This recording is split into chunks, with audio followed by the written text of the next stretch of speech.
Le cognac Louis XIII passe sa longue existence dans des chais de pierre, laissant s'évaporer 1/6 de la production en ce que les vignerons nomment poétiquement la part des anges. C'est à Paul-Émile Rémy Martin que l'on doit la création du plus élitiste des cognacs en 1874. 2 ans après que le phylloxéra ait détruit le vignoble cognaquais, et afin de pallier à l'absence de récolte, il décide de composer un cru, mêlant les eaux-de-vie stockées par ses ancêtres depuis 1774. Coup de génie, l'assemblage donnera un cru exceptionnel, servi dans l'Orient Express ou sur les tables des rois comme celle de la dynastie Qing en Chine ou ensuite celle de Mao Zedong. Le maître de chez actuel s'échine à en reproduire scrupuleusement les arômes complexes. Le Louis XIII est en effet composé de 1200 eaux-de-vie du Charentais, âgées de 40 à 100 ans. Elles vieillissent en fût de chêne, un cadeau involontaire de Jean-Baptiste Colbert, ministre de Louis XIV, qui fit planter jadis des forêts pour la construction de navires. La France est seule au monde à posséder suffisamment de forêts centenaires gérées durablement pour pouvoir garder florissante la corporation des tonneliers et fournir ainsi l'écrin parfait des plus grands crus. Sans cela et sans les 450 vignerons et distillateurs de grande Champagne, jamais le Louis XIII ne serait parvenu jusqu'à nous. Et personne chez Rémy Martin ne s'obstinerait à reproduire aujourd'hui celui qui sortira dans 100 ans. À l'époque, quand on parlait d'eau de vie vieillie, ce qui était plutôt courant, c'était des eaux de vie jeunes. Elles avaient entre 2, 3, peut-être 7 à 10 ans. Alors imaginez le décalage avec quelque chose qui a un siècle.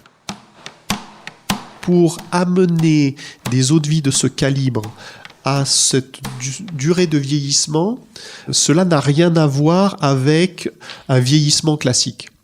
Qu'est-ce que c'est qu'un vieillissement classique ? C'est quand même un échange avec l'oxygène assez nourri et un apport tannique venant du bois. C'est ce qu'un fût cognacé de 350 litres, avec son épaisseur de douelle relativement importante, procure. Dans le cas de Louis XIII, il ne s'agit pas de garder les choses dans les fûts 10, 20 ou 30 ans. Il s'agit d'un siècle. Donc, après environ 35 ans de vieillissement des eaux de vie de façon assez classique dans des fûts cognacés, les plus belles eaux de vie donc à destination de Louis XIII, alors basculent dans ces tierçons qui sont d'une taille plus conséquente, ce qui fait que proportionnellement vous avez moins de liquide en contact et avec le bois, et les échanges d'oxygène ne sont pas de la même nature. Les tierçons sont un petit peu plus fins, donc l'oxygène traverse un petit peu davantage, et vous avez une évaporation qui peut être un petit peu supérieure. Et c'est un des mérites de Louis XIII, c'est la concentration qui est faite au cours du temps. Sachez que par exemple, quand nous mettons de côté l'équivalent de 3 tierçons de Louis XIII au moment de la sélection initiale, quand arrive la fin du siècle et l'assemblage final, il n'en reste plus qu'un.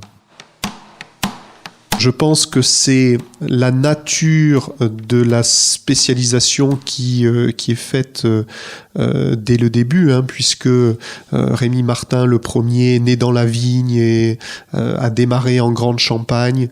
Ce sont les eaux de vie les plus fines, ce sont celles qui donc, avec le temps, se transforment le plus lentement et ont une intensité aromatique qui non seulement se garde avec le temps, mais qui se développe. Donc il était peut-être un petit peu plus logique pour lui, un des premiers à faire des choses fabuleuses et de détecter aussi parmi les meilleurs vignobles des vins et des eaux de vie d'un potentiel incroyable, de tenter l'aventure de l'amener plus loin.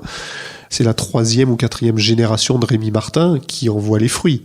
Ils avaient eu quand même la sagesse de tenter l'aventure et de mettre de côté, alors peut-être que c'était dans des quantités assez faibles, mais il y avait quand même un certain nombre de tierçons qu'ils avaient eu le courage de garder pendant ce laps de temps incroyable. Pour Louis XIII, l'image de la pyramide, je pense qu'elle est extrêmement intéressante. Parce que paradoxalement, je pense que dans notre cas, Louis XIII est tellement unique que c'est plutôt une pyramide à l'envers. De façon classique, effectivement, les différents corps de métier, les différents éléments du process ou les composés sont au service de la formation d'un assemblage et d'élaboration.